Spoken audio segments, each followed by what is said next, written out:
Bismillahirrahmanirrahim. Assalamualaikum warahmatullahi wabarakatuh.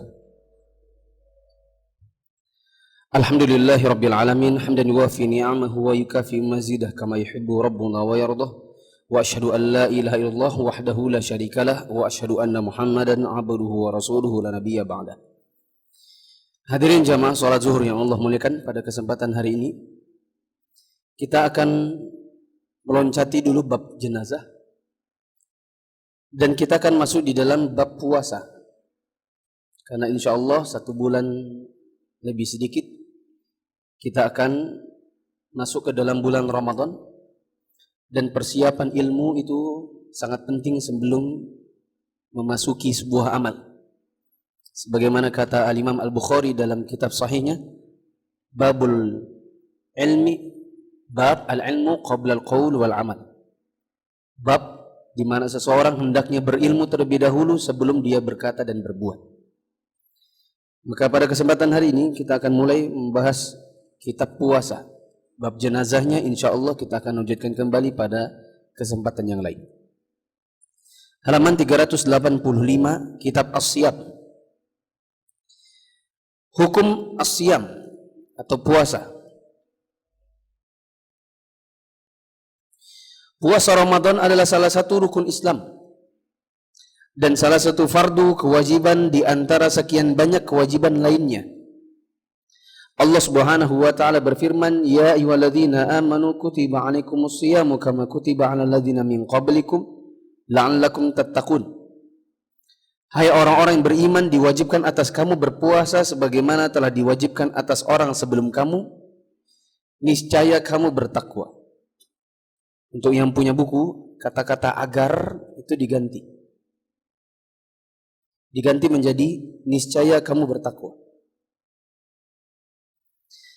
Karena la'alla, apabila Allah yang mengatakannya, maka ini bukanlah bermakna agar atau supaya, melainkan maknanya pasti, niscaya.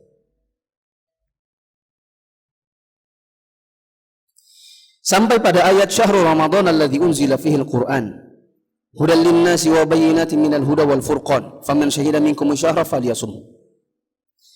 Beberapa hari yang ditentukan itu adalah bulan Ramadan, bulan yang di dalamnya diturunkan Al-Qur'an sebagai petunjuk bagi manusia dan penjelasan mengenai petunjuk itu serta pembeda antara hak yang dan batil. Karena itu barang siapa di antara kalian hadir di negeri tempat tinggalnya, maksudnya adalah tidak safar di bulan itu, maka hendaklah dia berpuasa. Faman syahida minkumus syahra, barang siapa yang menyaksikan bulan, maksudnya adalah dia tidak bersafar. Artinya dia berada di tempat di mana dia berdomisili. Karena orang yang bersafar, maka tidak wajib atasnya untuk berpuasa. Tetapi wajib untuk mengganti di hari yang lain bila seandainya dia batalkan puasanya atau seandainya di hari itu dia memilih tidak puasa. Ada riwayat dari Ibnu Umar radhiyallahu anhuma, Rasulullah sallallahu alaihi wasallam mengatakan, "Bunyal Islamu ala khamsin, syahadati an la ilaha illallah wa anna Muhammadan abduhu wa rasuluhu wa iqamis shalah wa ita'iz zakah wa hajjal bait wa shaumi Ramadan." Islam itu ditegakkan di atas 5 perkara. Yang pertama adalah syahadat, bersaksi bahwasanya tidak ada ilah yang berhak untuk diibadahi kecuali Allah dan bahwa Muhammad Rasulullah. Kemudian menegakkan salat, mengeluarkan zakat, menunaikan haji, dan yang kelima adalah berpuasa di bulan Ramadan. Hadis ini menunjukkan kewajiban berpuasa Ramadan. Catatan sedikit, di dalam riwayat ini disebutkan berpuasa Ramadan adalah urutan kelima. Maka bila antum berprofesi sebagai guru agama atau guru TPA, waktu ujian jangan bikin soal sebutkan rukun Islam yang kelima. Lalu dia menjawab haji, puasa, terus antum salahkan. Karena di dalam hadis ini urutan kelimanya justru puasa. Urutan yang antum boleh bertanya adalah sebutkan urutan pertama. Jelas tidak akan bisa sholat, tidak akan bisa puasa, tidak ada gunanya zakat, haji bila tidak syahadat. Itu mutlak nomor satu. Nomor duanya sholat. Karena Rasulullah SAW mengatakan amal yang pertama kali dihisab di hari kiamat setelah tauhid adalah sholat. Maka antum bikin soal nomor duanya apa selain sholat, salah boleh. Adapun dibikin sholat soal nomor 4-nya apa, dia jawab haji, salah. Nomor 5-nya apa, dia jawab puasa Ramadan, antum salahkan. Sementara Nabi menyebutkannya dengan urutan yang terbalik. Umat Islam bersepakat atas wajibnya berpuasa Ramadan. Dan termasuk salah satu rukun Islam yang harus diketahui dengan sebuah kelaziman sebagai bagian dari Islam. Siapa yang mengingkarinya maka murtad. Jadi perhatikan jemaah. Puasa ini merupakan sesuatu yang sudah diketahui merupakan kewajiban di dalam Islam. Bahkan kita katakan anak kecil saja, kalau dia muslim maka dia tahu. Makanya anak-anak misalnya kelas 3, kelas 4 SD, ya, diancam orang tuanya, awas kamu gak puasa. Terus orang tuanya pergi arisan, pergi kondangan, pergi macam-macam, dia buka kulkas. Maka zaman dulu kulkas di rumah itu kuncinya disimpan, kan? Supaya antum gak minum, gak makan. Dan kita pasti sembunyi-sembunyi. Ini menunjukkan bahwa kita waktu di zaman kecil dulu, bahkan di zaman orang mengenal kata sunnah aja jarang. Coba tanya orang-orang tua kita, Pak Udin, Pak Mesuki, ya, Pak Yokub. Coba tanya, tahun-tahun 80, 90, ada nggak sih orang bilang kajian sunnah? Ada nggak? Di zaman itu saja kita tahu bahwa puasa itu wajib. Apalagi di zaman ini. Orang-orang yang sekolahnya di tempatnya Nabi, di kotanya Nabi, di Madinah, pulang ke sini membawa risalah. Maksudnya mengajarkan ilmu, memberitahukan kepada kita bahwa puasa Ramadan wajib. Artinya puasa Ramadan itu sesuatu yang disebut dengan ma'lum minad din bid darurah. Coba sama-sama sebut. Ma'lum minad dini atau min dinil Islam bid darurah. Bid darurah. Artinya sesuatu yang sudah diketahui hukumnya di dalam Islam tanpa perlu tanya dalilnya lagi. Seandainya pun kita tidak hafal ya ayyuhalladzina amanu kutiba alaikumusiyam, itu pun tidak masalah. Kita menjalankannya karena kita tahu itu kewajiban. Tanpa harus bertanya dalil. Tak mengetahui dalil dalam hal ini tidak menjadi soal. Karena anak kecil pun tahu bahwa puasa itu wajib. Dengan urgensi, kelaziman, orang semua pasti tahu. Sehingga karena ini bagian dari ma'lum minad din atau min dinil Islam bid darurah, maka siapa yang mengatakan saya berkeyakinan puasa Ramadan itu tidak wajib, maka dia murtad. Tanpa perselisihan para ulama. Sama seperti sholat. Kalau ada orang tidak sholat, alasannya ketiduran, lupa, pingsan, sakit, dan lain-lain, ini banyak toleransi-toleransi. Yang kurang sedikit toleransi adalah dalam masalah kalau dia malas. Maka ada khilaf di antara para ulama, orang yang tidak sholat karena malas itu kafir atau tidak. Bila kafir, berapa banyak sholat yang harus dia tinggalkan untuk bisa jadi kafir? Ada khilaf di antara para ulama. Ada yang mengatakan cukup satu sekali saja, tidak sholat karena malas, maka dia kafir. Dan ada di antara para ulama dengan pendapat yang lebih kuat yang mengatakan bila meninggalkannya mayoritas dari sholatnya barulah dia kafir. Tapi kalau mengatakan saya tidak sholat karena saya berkeyakinan bahwa sholat itu tidak wajib, maka dia kafir tanpa perselisihan para ulama. Bila KTP-nya Islam berarti dia statusnya murtad. Kalau perlu di KTP-nya tambahin Islam dalam kurung murtad. Bagi yang mengatakan saya tidak sholat karena saya yakinnya sholat itu gak wajib. Sama seperti puasa. Barang siapa yang tidak puasa, misalnya karena sembunyi-sembunyi, merasa kelaparan, kemudian dia batalkan, maka baginya dosa besar. Tapi dia muslim. Atau dia terpengaruh dengan syubhat. Misalnya dia tukang. Kan tukang itu kerjaan jor-jorannya kan sudah jelang-jelang lebaran tuh. Ya, ngerjain pagar, ngecat sana, ngecat sini, bangun sana, bangun sini, orang renovasi sana sini. untuk bisa menyambut tamu di hari Lebaran dengan rumah yang bagus. Maka tukang di hari itu mereka minta fatwa kepada sebagian ustaz. Ustaz, pekerjaan saya berat. Bolehkah saya nggak puasa? Ustaznya, kamu mau bayar berapa? Saya bilang boleh. Sekian. Boleh. Maka tidaklah berpuasa mereka di hari itu. Karena ada syubhat. Bertanya kepada sebagian orang yang jadi dai tapi menyesatkan. Kebetulan dainya juga semprul, maka dia bilang boleh, nggak usah puasa. Saya pernah nyampaikan di suatu kajian kira-kira 2009. Kebetulan yang hadir tukang. Saya katakan tukang itu tidak ada keringanan bagi seorang tukang untuk tidak berpuasa di bulan Ramadan. Karena alasan banyak kerjaan. Tapi kan berat Ustaz. Bapak tukang? Iya. Oh, Bapak tukang. Saya katakan tidak ada keringanan. Saya tanya, pekerjaan di bulan Ramadan apakah cuma satu? Hanya jadi tukang? Atau ada banyak yang lain lagi? Ada banyak yang lain lagi kan? Misalnya dagang makanan. Bahkan jualan makanan di bulan Ramadan itu sangat menguntungkan. Artinya itu bukan satu-satunya pekerjaan. Karena dia bukan satu-satunya pekerjaan, berarti itu bukan darurat. Berbeda kalau Bapak merasa berat karena misalnya Bapak pemadam kebakaran. Pas kebakarannya di bulan puasa, siang-siang, lagi lemes. Terus bertanya, Ustadz, kalau saya lagi lemas gini, saya khawatirnya saya lagi gini-gini, saya yang pingsan. Akhirnya ceritanya mau nolong orang, malah saya yang ditolong. Ceritanya mau menghentikan api, malah saya terbakar dengan api. Bolehkah saya minum dulu supaya kuat? Maka jawabannya boleh. Anda batalkan puasa Anda di hari itu karena pekerjaan Anda memang berat dan berhubungan dengan menolong orang.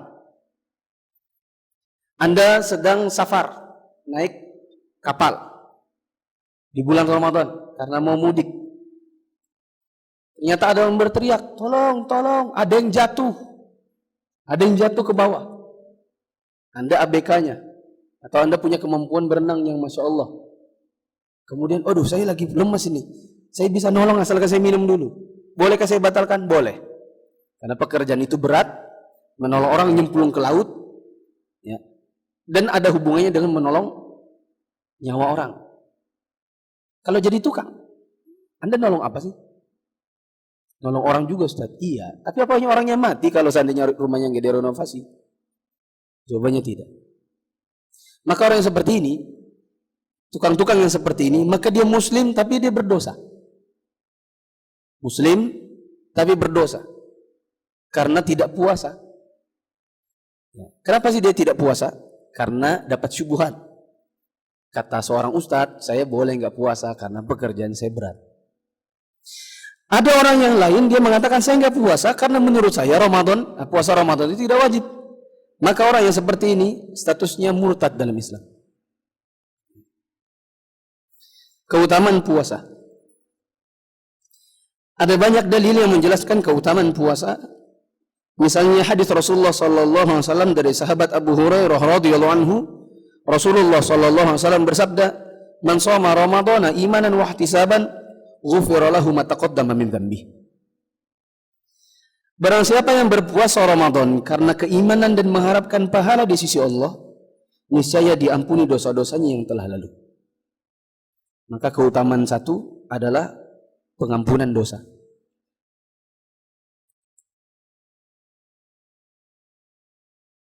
Ada hadis yang lain. Rasulullah SAW bersabda, setiap amal anak Adam adalah untuknya, kecuali puasa. Maaf, Rasulullah SAW bersabda bahwa Allah berfirman. Ini berarti hadis qudsi. Rasulullah bersabda bahwa Allah berfirman. Tapi firmannya tidak tercantum di dalam Al-Quran. Itu disebut dengan hadis qudsi. Hadis apa? Qudsi. Allah berfirman, "Kullu amal ibni Adam lahu illa as-siyam, fa innahu li wa ana ajzi bihi." Setiap amal anak Adam adalah untuknya kecuali puasa. maka sesungguhnya puasa itu adalah untukku, aku yang akan membalasnya. Puasa adalah sebagai tameng. Oleh karena itu, bila seseorang di antara kalian berpuasa, maka janganlah dia berkata kotor, janganlah berteriak, jangan pula bersikap dengan sikapnya orang-orang jahil.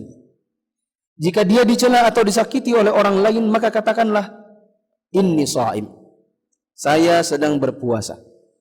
Sebutkan itu sebanyak 2 kali. Demi zat yang diri Muhammad berada di genggamannya, sesungguhnya bau mulut orang yang sedang berpuasa di sisi Allah pada hari kiamat kelak jauh lebih harum daripada semerbaknya minyak kasturi. Di samping itu, orang yang berpuasa memiliki 2 kegembiraan yang dirasakannya, yaitu apabila dia berbuka maka dia merasa gembira dengan bukanya, dan apabila dia berjumpa dengan Rabbnya maka dia berbahagia dengan puasanya. Keutamaan yang sangat banyak. Di antaranya adalah baunya mulut orang yang berpuasa di sisi Allah lebih baik atau lebih harum daripada minyak kasturi. Tapi di mana? Di dunia atau di akhirat? Jawabannya di akhirat. Adapun di dunia tetap ya, bau naga. Maka kalau ada di antara orang yang mengatakan begini, dan ini pendapat para ulama, mereka mengatakan kalau zuhur ke atas tidak boleh lagi sikat gigi. Kenapa tidak boleh sikat gigi?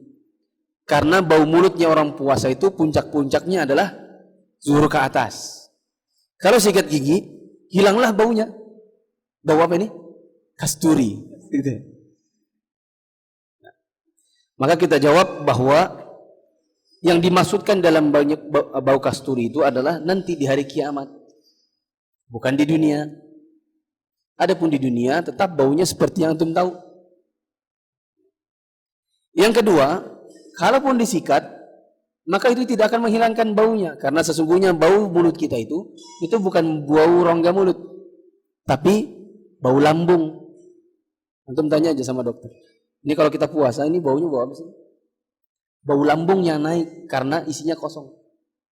Lambung kalau kosong, dia menimbulkan bau. Naik ke atas lewat rongga mulut. Disikat sekalipun, tidak akan menghilangkan baunya. Nanti dia bau lagi. Oleh karenanya yang benar, zuhur ke atas juga boleh sikat gigi. Kalau katanya minyak kasturinya nanti hilang, maka jawabannya itu minyak kasturi di hari kiamat, bukan di dunia.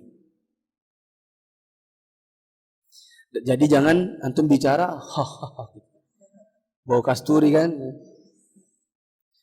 mau rapat siang, apalagi mau nazar siang, ada calon mertuanya, baunya mulutnya.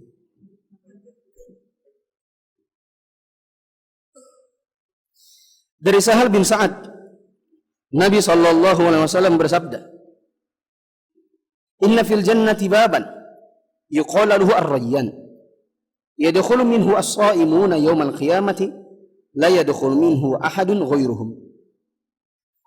Sesungguhnya di dalam surga ada satu pintu yang disebut dengan pintu Rayyan.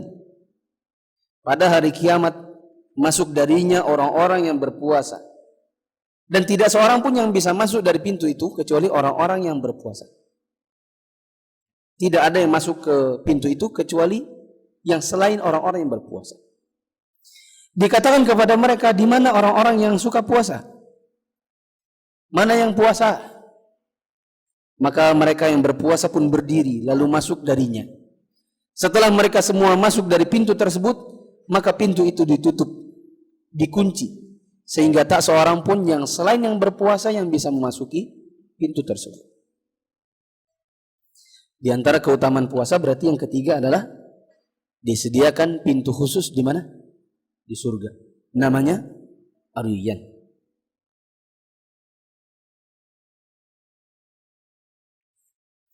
Kewajiban berpuasa. Mulai puasa di bulan Ramadan itu adalah dengan melihat hilal. Sebagaimana dijelaskan dalam hadis dari Abu Hurairah radhiyallahu anhu, dia berkata bahwa Rasulullah sallallahu alaihi wasallam bersabda, "Sumu li ru'yatihi wa aftiru li ru'yatihi. Fa in ghummiya 'alaikum asy-syahru fa'uddu 30. Berpuasalah kalian bila sudah melihat hilal bulan Ramadan, dan berbukalah kalian bila sudah melihat hilal bulan Syawal. Tapi jika mendung, maka genapkanlah bulan Sya'ban menjadi 30 hari. Hadis yang sahih riwayat Muslim, Bukhari, Muslim dan yang lain. Perhatikan teman-teman. Rasulullah SAW mengatakan puasa Ramadan itu mulainya dari lihat hilal. Lihat hilal itu semacam bulan sabit kecil yang bisa dilihat di tempat-tempat tertentu. Kalau di Indonesia, Kemenak menetapkan, saya sudah lupa, minimal 12 tempat di seluruh Indonesia. Dan melihat ini boleh dengan alat bantu, yaitu teleskop. Ya. Tidak harus dengan mata telanjang. Yang penting bentuknya melihat.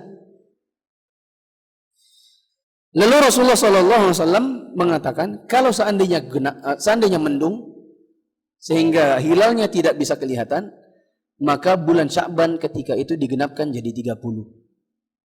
Kalau kelihatan hilal, berarti besok puasa. Kalau tidak ada hilal atau mendung, berarti besok masih tanggal 30 Sya'ban. Berarti kita melihat hilal itu di tanggal berapa? Malam 29. Ya. Maksudnya malam 29 malam ya maksudnya. Ini tanggal 29, ntar malam kan sudah mau ganti nih tanggal. Tanggal berapa? Tanggal 1 Ramadan kah atau 30 Sya'ban kah? Maka lihat apa? Hilal. Kalau ada yang mengatakan, ngapain juga repot-repot pakai hilal? Kan bisa dihitung. Yang disebut dengan hisab. Maka kita jawab, hisab itu adalah ilmu kekinian yang dia bisa dipergunakan bila betul-betul dibutuhkan, di mana caranya Nabi tak bisa dikerjakan. Tetapi bila caranya Nabi masih bisa dikerjakan, maka sebaik-baik petunjuk adalah petunjuk Nabi SAW.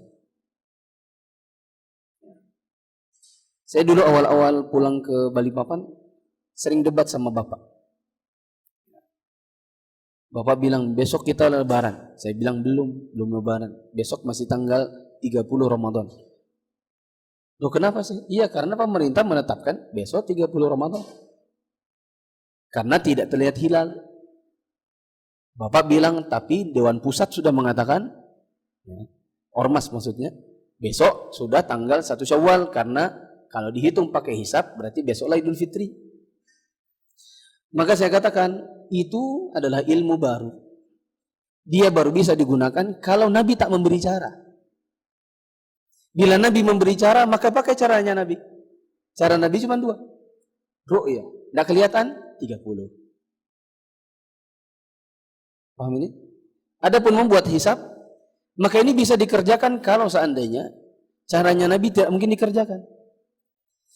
Misalnya anggaplah di sebuah negeri yang memang bulan tak bisa kelihatan. Kalau seandainya ada. Dan yang namanya alat bantu, itu kan hisab alat bantu. Dia membantu caranya Nabi, bukan menjadi tandingan caranya Nabi. Contoh alat bantu yang membantu caranya Nabi adalah misalnya mic buat azan. Ini ilmu kekinian. Baru di zaman-zaman ini ada orang menemukan sebuah pengeras suara. Dan dia membantu azan. Pertanyaan saya, mic untuk azan itu membantu azan atau menandingi azan? Membantu azan.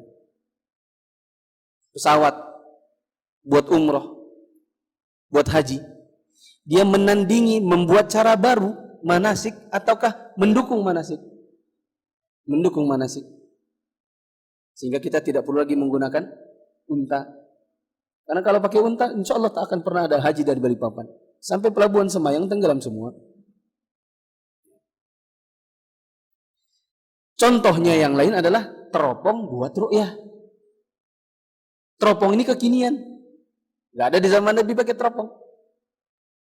Tapi kemudian ditemukan sebuah penemuan namanya teleskop misalnya. Kemudian membantu caranya Nabi, yaitu ru'yah. Inilah baru yang namanya alat bantu membantu cara Nabi. Ada pun hisab, dia menandingi cara Nabi. Karena nanti hasilnya beda. Hasilnya Nabi 1 hari lagi, hasilnya hisab besok. Kalau ada yang bertanya kepada antum, tapi antum tidak konsisten. Buktinya kalau antum mau adzan, antum pasti lihat hisab. Pakai jadwal abadi yang ditempel di pintunya muadzin itu kan? Jadwal azan abadi sepanjang masa. Itu pakai hisab atau ru'yah? Pakai hisab. Coba tanya muadzinnya, apa antum keluar dulu lihat matahari gitu? Oh, bayanganku sudah segini, diukur berapa senti, berapa senti? Enggak, orang di zaman ini lihat jam digital, itu kan semua hisab. Kalau ada yang berkata, Anda tak konsisten. Giliran puasa, ru'yah. Giliran sholat, hisab. Kalau giliran puasa, hisab, bid'ah. Kalau sholat, pakai yang bid'ah. Ini syubhat.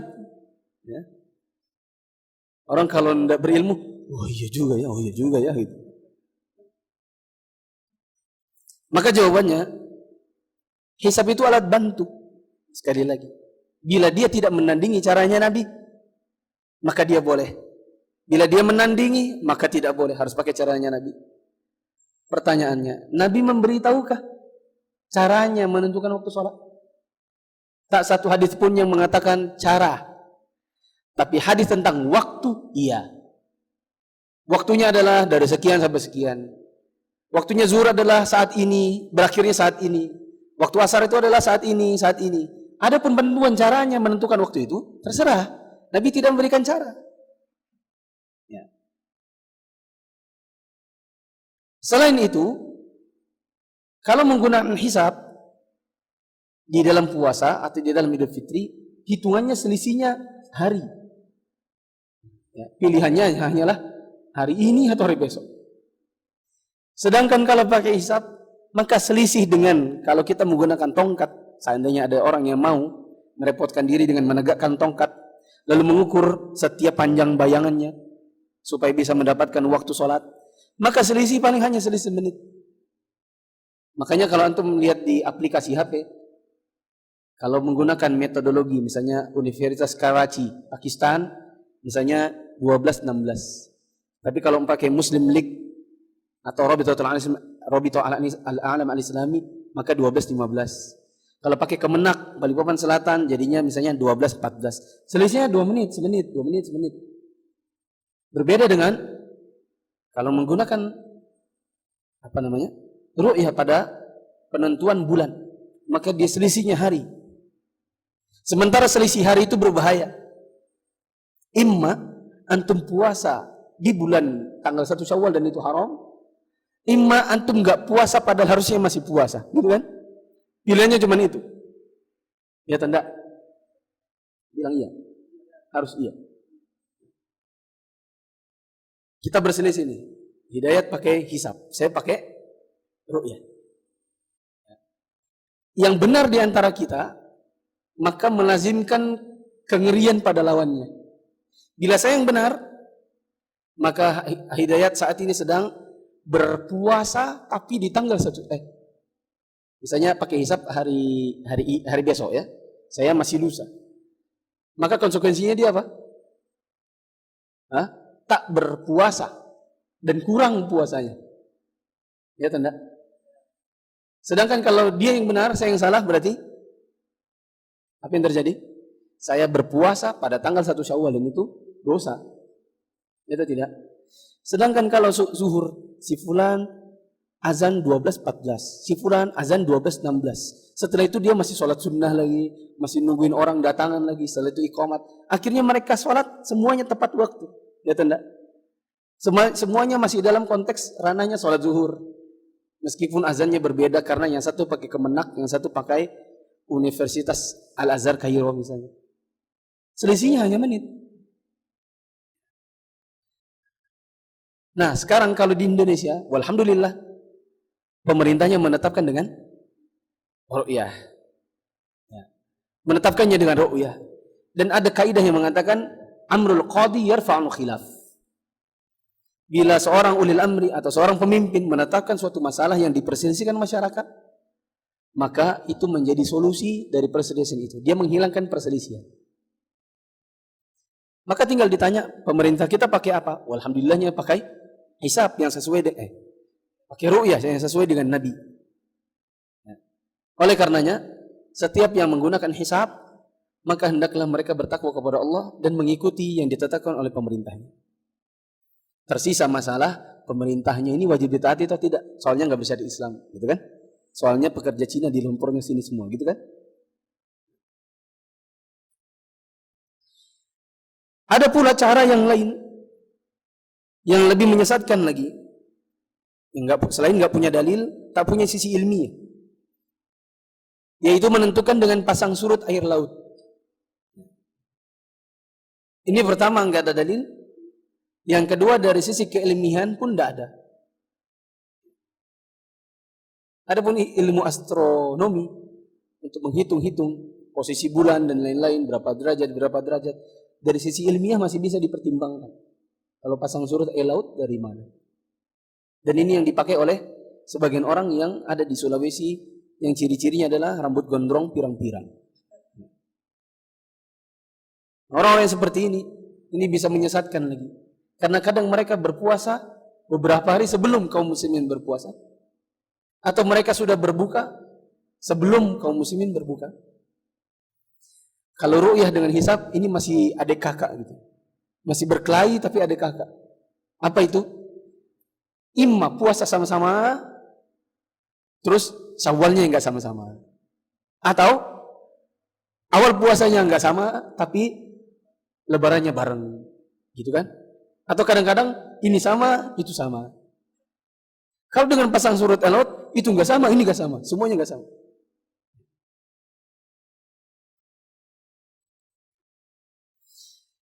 Cara menetapkan awal bulan Ramadan. Awal bulan Ramadan ditetapkan dengan cara melihat hilal. Tanggal 1 bulan Ramadan, walaupun hanya bersumber dari satu orang laki-laki yang adil, terpercaya, atau menyempurnakan bilangan bulan Sya'ban menjadi 30 hari. Cara pertama adalah lihat hilal. Bila ada, berarti besok tanggal berapa? 1. Imma 1 Ramadan, imma 1 Syawal. Kalau ternyata mendung dan tidak terlihat, maka bagaimana? Berarti besok masih tanggal 30. Bila pemerintah misalnya mengutus di misalnya 20 titik di seluruh Indonesia. Dari 20 titik ini yang melihat cuma 2, maka cukuplah. Karena di sini disebutkan bersumber dengan satu orang yang adil terpercaya. Seandainya diutus 20 orang di masing-masing tempat, sama masing-masing tempat cuma 1, yang melapor adalah 1, maka itu sudah mewakili untuk seluruh negeri.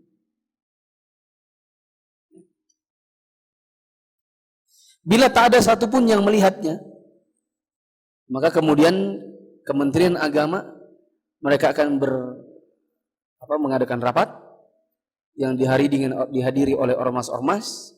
Setelah itu mereka akan menetapkan bahwa besok masih tanggal 30 karena di seluruh titik tidak terlihat hilal. Dan sekali lagi, keputusan pemerintah menghilangkan perselisihan. Ada riwayat dari Ibnu Umar radhiyallahu anhu, dia berkata, "Tara'an nasu al-hilala, fa akhbartu Rasulullah sallallahu alaihi wasallam anni ra'aituhu, fa shama wa amara an-nasa bi siyamihi." Orang-orang memperhatikan hilal di mula bulan Ramadan. Lalu saya menginformasikan kepada Rasulullah bahwa saya telah melihat hilal. Maka besoknya beliau berpuasa dan memerintahkan agar segenap sahabat besok juga ikut puasa. Padahal yang lihat cuma berapa? Cuma 1, yaitu siapa tadi itu? Si anu tadi, siapa tuh? Si Ibnu Umar. Jika ternyata hilal bulan Ramadan tetap tidak terlihat karena tertutup mendung atau semisalnya, maka hendaklah menyempurnakan bilangan bulan Sya'ban menjadi 30 hari. Berdasarkan hadis riwayat Abu Hurairah di atas. Kata Abu Hurairah, "Fa in ghummiya 'alaikum fa'iddu 30. Fa'iddu syahra 30. Apabila seandainya tertutup bagi kalian mendung, maka hitunglah besok sebagai hari yang ke-30. Adapun hilal bulan Syawal tidak boleh ditetapkan kecuali dengan 2 orang saksi yang adil. Kalau untuk bulan Ramadan dengan 1 orang sudah boleh. Adil itu maksudnya apa? Ustaz, adil itu yang anaknya uang sakunya semua sama, gitu kan? Apa maksudnya adil? Menempatkan sesuatu pada tempatnya, caranya. Bagaimana caranya tahu antum itu adil atau tidak adil? Apa maksudnya adil? Menempatkan sesuatu pada tempatnya. Sebenarnya salah, itu namanya hikmah. Tapi seandainya itu betul definisinya, caranya begitu gimana? Adil itu maksudnya adalah baik agamanya. Orang yang baik agamanya. Bila antum berbicara dalam konteks, misalnya dipersyaratkan seorang saksi harus adil. Dipersyaratkan seorang wali misalnya, adalah seorang yang adil. Dipersyaratkan seorang saksi di bulan Syawal harus yang adil. Maka adil di situ maksudnya adalah apa tadi? Baik agamanya. Sekarang pertanyaannya, bagaimana cara tahunya si fulan itu baik agamanya? Hah? Jawabannya dengan melihat keumumannya. Saya tanya, kalau suka main remi, baikkah agamanya? Enggak. Kalau suka merokok? Enggak. Suka main perempuan? Apalagi. Ya. Suka jalan sama yang bukan mahramnya? Itu lebih parah lagi. Ya. Diketahui berzina, rentenir, itu semua orang yang tak baik agamanya. Tapi bila diketahui si fulan berilmu, orangnya jujur, bila bermuamalah dengannya soal duit dia amanah, direkomendasikan misalnya oleh orang-orang yang sudah dikenal baik agamanya, misalnya dari kalangan para ustadz, orang mengatakan si fulan itu adil, makanya dia ditunjuk sebagai perwakilan pemerintah untuk melihat hilal, maka itu termasuk adil. Orang yang secara zahir baik agamanya, meskipun mungkin di belakang dia menyimpan sesuatu. Adapun yang kita nilai adalah yang zahir. Yang batin maka serahkan kepada Allah. Apa dalilnya bahwa untuk Syawal harus 2 orang saksi yang adil, yang baik agamanya? Ada riwayat dari Abdurrahman bin Zaid bin Khattab bahwa dia pernah berkhutbah pada hari yang masih diragukan. Hari yang diragukan itu tanggal 30 Sya'ban. Apakah itu sudah masuk Ramadan atau belum? Maka dia berkata, ketahuilah, sesungguhnya aku pernah duduk belajar kepada para sahabat Nabi Rasulullah SAW sambil bertanya kepada mereka. Lalu mereka menyampaikan kepadaku bahwa Rasulullah SAW bersabda, berpuasalah kamu bila sudah melihat hilal bulan Ramadan. Berbukalah kamu bila sudah melihat bulan Syawal. Serta beribadahlah padanya. Jika mendung menyeliputimu, maka sempurnakan bulan Sya'ban menjadi 30. Dan jika ada 2 orang muslim yang menyaksikan hilal, ini perlu distabilui, 2 orang. Bila ada 2 orang muslim yang menyaksikan hilal dan mengatakan kami melihat hilal, maka berpuasalah kalian dan berbukalah. Dari Gubernur Mekah Al-Harith bin Hatib, dia bertutur, Rasulullah SAW mengamanatkan kepada kami agar melaksanakan ibadah puasa ini bila sudah melihat hilal bulan Ramadan. Jika kami tidak melihatnya, tapi ada 2 orang laki-laki yang adil yang menyaksikannya, maka kami pun harus melaksanakan ibadah puasa ini dengan kesaksian mereka berdua. Dengan demikian, sabda Nabi, jika 2 orang muslim, dan jika kami tidak melihatnya namun ada 2 orang muslim yang adil yang menyaksikannya, dan seterusnya, maka pengertian dari keduanya menunjukkan bahwa 1 orang laki-laki menyaksikan hilal tidak bisa menjadi pijakan untuk memulai dan menyudahi ibadah puasa. Kemudian dikecualikan untuk memulai puasa Ramadan boleh dilakukan hanya dengan 1 orang saksi berdasarkan riwayat Ibnu Umar. Tinggallah masalah menyudahi puasa Ramadan karena tiada dalil yang membolehkan berbuka puasa dengan kesaksian satu orang laki-laki. Terakhir, peringatan. Barang siapa yang melihat hilal permulaan Ramadan atau Syawal sendirian, maka tidak boleh bagi mereka untuk puasa sebelum masyarakat puasa. Dan tidak boleh pula berbuka hingga masyarakat berbuka. Misalnya antum lagi kurang kerjaan naik di atap rumah. Terus malam itu antum lihat hilal. Misalnya TV antum mati. Wah, ini kayaknya kabelnya di atas nih. Terus antum naik ke atap, lihat hilal. Maka tidak boleh bagi antum untuk nyebarkan di SMS WA. Bikin broadcast list. Saya fulan telah melihat hilal dari atap rumah saya. Maka ini tidak boleh disebarkan. Coba lihat bagaimana perbuatannya Ibnu Umar. Dia bilang, saya lihat hilal, saya beritahukan Rasulullah. Berarti melalui jalur supaya pemerintah yang mengumumkannya. Karena teman-teman yang dirahmati Allah, coba perhatikan ini. Ada kata-katanya Nabi, berpuasalah, sumu yauma tasumun. Ada riwayat yang belum dibawakan di sini. Berpuasalah di mana kalian semuanya berpuasa. Waftiru yauma tuftirun. Dan berbukalah di hari di mana kalian semuanya berbuka. Maka para ulama kita mengatakan amal puasa dan sholat Id itu sebenarnya amal jama'i, bukan amal sendiri-sendiri. Karena amal jama'i, amalnya masyarakat, maka jangan ada orang yang puasa sendiri sebelum masyarakat. Dan ini tidak akan bisa dicapai kecuali kalau pengumumannya lewat pemerintah. Karena kalau pemerintah memberikan corong, memberikan arahan, maka masyarakat akan mengikuti. Oleh karenanya saya dapati fatwa sebagian para ulama yang melarang seseorang mengirimkan pesan secara berantai ketika ada yang menyaksikan hilal tapi tidaklah diumumkan oleh pemerintah. Hendaklah mereka menyampaikannya lewat jalur pemerintah. Misalnya dengan menelpon pemerintah atau orang yang dianggap bisa menyampaikannya. Misalnya antum lihat hilal, antum beritahu ustadz di Balikpapan. Ustadz itu menyampaikan ke ustadz yang ada di MUI. Nanti ustadz yang di MUI menyampaikan temannya yang ada di Kemenak. Baru kemudian ada pengumuman.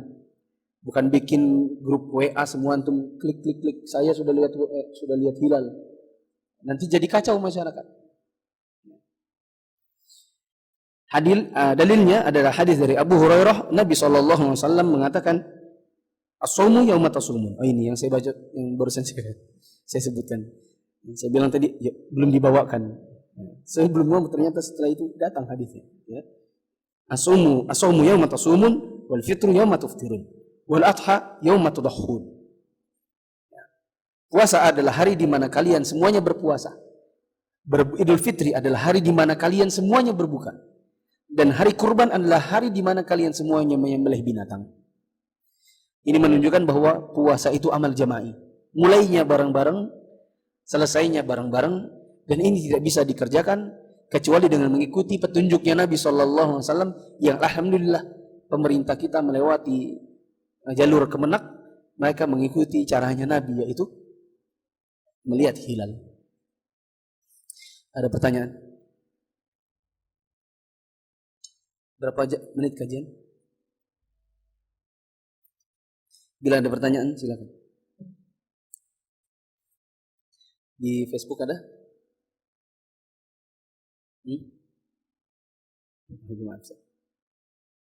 Saya ulang. Puasa itu wajib dengan dalil Al-Baqarah 183, riwayat Ibnu Umar tentang rukun Islam. Dan siapa yang tidak berpuasa maka mereka punya tingkatan-tingkatan. Tidak puasa karena safar maka boleh tapi harus ganti. Tidak puasa karena sakitnya masih bisa sembuh maka dia harus ganti. Boleh tidak puasa tapi ganti. Yang tidak puasa karena tua boleh tapi harus mengganti dengan fidyah bila tuanya itu menghalangi puasa. Tapi bila tidak puasa karena tua, yang sebenarnya tuanya itu masih bisa puasa, maka dia berdosa. Karena meski tua itu bukan ukuran.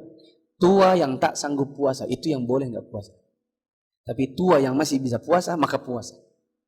Sebagaimana ibu hamil menyusui yang bisa puasa maka puasa. Tidak boleh langsung tidak puasa. Siapa yang tidak puasa karena malas maka dia berdosa.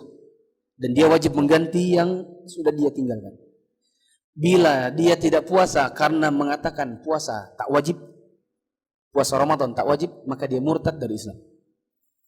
Keutamaan puasa Ramadan, diampuni dosa-dosa, wangi mulutnya di hari kiamat lebih wangi daripada kasturi, disediakan di surga sebuah pintu yang hanya mereka yang melewati, yaitu pintu Ar-Rayyan.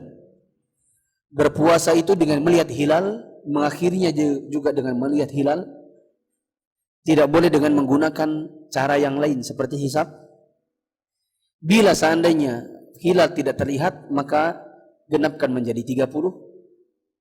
Kalau ada yang mengatakan kepada antum, hisabkan bisa digunakan karena dia alat bantu, maka kita jawab, alat bantu boleh bila tak menandingi. Tapi kenyataannya hisab itu menandingi caranya Nabi. Contoh alat bantu yang tidak menandingi, misalnya teropong buat ru'yah. Adapun teropong buat ru'yah, maka ini membantu caranya Nabi. Bila membantu cara Nabi, boleh. Bila menandingi cara Nabi, maka tidak boleh. Bila ada yang mengatakan kepada antum, ru'yah itu hisab tidak boleh dipakai kalau bulan puasa atau bulan Syawal, tapi kok hari-hari sholat 5 waktu pakai ru'yah, pakai hisab. Buktinya pakai jam, nggak pernah lihat matahari. Maka jawabannya, Nabi tak memberi cara. Nabi hanya memberitahu range waktu. Tapi cara menentukan range waktunya Nabi tak memberi. Sekali lagi, bila ada alat bantu tak menandingi cara Nabi, maka boleh. Ya. Kemudian selisihnya pun tidak banyak. Sedangkan ru'yah versus hisab di bulan Ramadan, ini selisihnya hari. Imma antum berpuasa padahal harusnya 1 Syawal, imma antum enggak puasa padahal harusnya masih puasa. Ini konsekuensinya. Sedangkan di ru'yah, di hisab di dalam sholat, selisihnya hanya menit, yang dengan durasi iqamat 10 menit, 5 menit, itu pun masih akan tertutupi. Sehingga orang tetap bisa dikatakan sholat pada waktunya. Untuk bulan Ramadan, maka cukup dengan persaksian 1 orang yang baik agamanya. Untuk bulan Syawal, maka dengan 2 orang. Peringatan, siapapun yang merasa melihat hilal, maka dia harus melapor kepada ulil amri melalui jalur-jalur. Ada Kemenak Kota Balikpapan, ada MUI Kota Balikpapan, ada ustadz yang punya jalur untuk sampai ke MUI pusat. Jangan menyebarkan sendiri broadcast di grup-grup, karena akan membuat kekacauan minimal di Kota Balikpapan. Pertanyaan, saya nggak akan balik lagi. Facebook.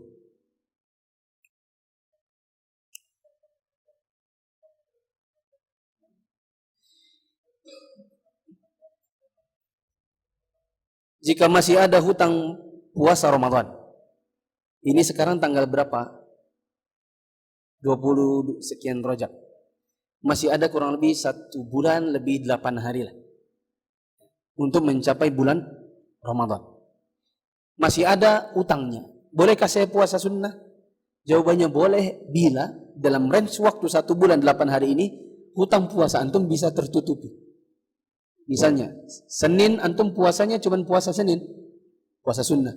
Nanti Selasanya antum ganti, Rabunya ganti, Kamis puasa sunnah, Jumat ganti, Sabtu ganti, Ahad ganti, sampai selesai hutang puasa antum, maka boleh.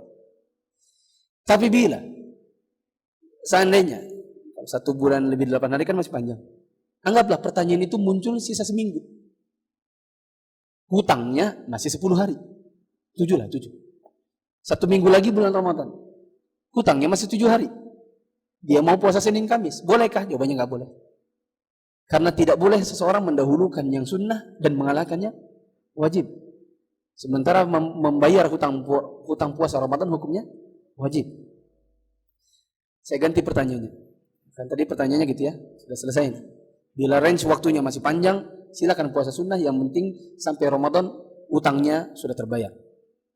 Tidak boleh antum puasa bila range waktunya hanya cukup buat mengganti.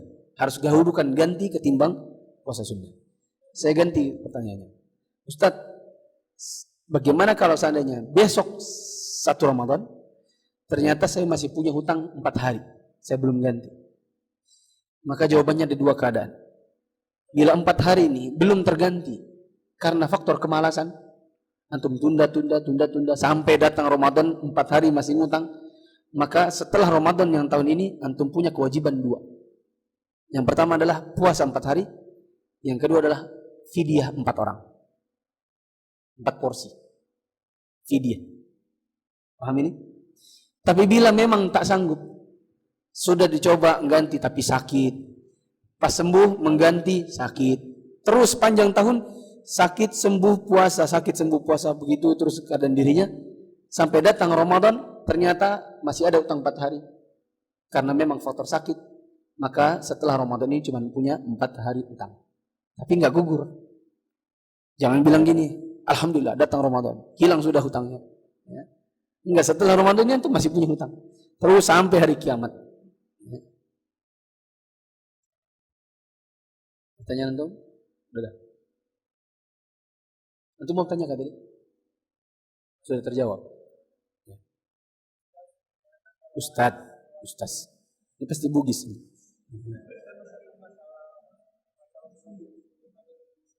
Oh. Ibu hamil yang menyusui sebenarnya belum nyampe, nanti kan akan ada. Ini bukunya, nih. Ya, bukunya, ya. Beli bukunya, nanti akan ada pembahasan. Tapi saya boleh ringkas gini. Untuk hamil dan menyusui, bila sanggup puasa, wajib puasa. Enggak boleh enggak. Enggak boleh bilang anu hamil. Tunggu dulu. Ada ibu hamil yang puasa pun enggak masalah. Dia kuat, maka ada wajib baginya puasa. Ustaz, saya tidak tahu apakah saya sanggup atau tidak. Bagaimana? Jawabannya tempuh 2 cara. Pertama, coba-coba dulu pas hari pertama. Kalau muntah-muntah, berarti enggak jadi. Berarti enggak sanggup. Ya, coba-coba dulu. Atau cara yang kedua, datangi dokter yang mengerti. Meskipun orang kafir tak masalah. Kalau dia bilang, oh ini bu, jangan puasa. Karena ini janinnya berbahaya kalau ibu tidak puasa. Nanti gini, nanti begitu. Nanti dia kekurangan cairan, dia kekurangan asupan gizi dan lain-lain. Dilarang oleh dokter untuk puasa, maka mengapa tidak berpuasa. Paham ini? Sampai di sini. Kalau seandainya nggak puasa, terus gimana? Gantinya apa? Qadha atau fidyah? Qadha atau fidyah? Ada khilaf ulama. Ada yang mengatakan qadha, ada yang mengatakan fidyah, dan ada yang mengatakan qadha plus fidyah. Kalau qadha plus fidyah jelas boleh. Karena betul-betul keluar dari selisih ulama. Ya kan? Kalau qadha fidyah mencakup dua-duanya. Tapi kalau perlu fidyah berkelahi sama pendapat yang mengatakan qadha. Kalau cuma qadha berselisih dengan yang mengatakan fidyah. Saya sendiri lebih condong pendapat yang mengatakan qadha. Dulu saya pilih fidyah. Banyak mengkaji, pergi ke Saudi, belajar dari para ulama, maka saya mengganti pendapat. Saya lebih condong wanita hamil menyusui yang tak sanggup puasa, maka gantinya qadha, bukan fidyah. Ya, kalau membayar qadha fidyah boleh, silakan.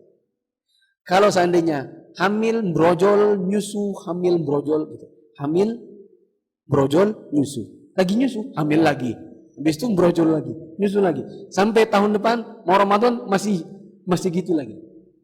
Bagaimana ini Ustaz? Sudah 4 tahun saya nggak puasa karena hamil brojol nyusu 4-4-nya, selisih setahun semua. Bagaimana ini? Maka 4 kali 30 kan 120. Baginya mungkin berat. Kalau memang berat, maka fidyah aja dulu. Sambil sepanjang umur mencoba untuk mengkodoknya satu persatu sebatas kemampuan. Maksudnya deposit dulu, deposit fidyah, ya kan? Siapa tahu meninggal, selesai kan? Nah, tapi sambil deposit fidyah, sambil coba kodok sedikit supaya keluar dari khilaf ulama. Ada lagi? Nah, terakhir. Utang apa nih? Utang duit apa utang apa?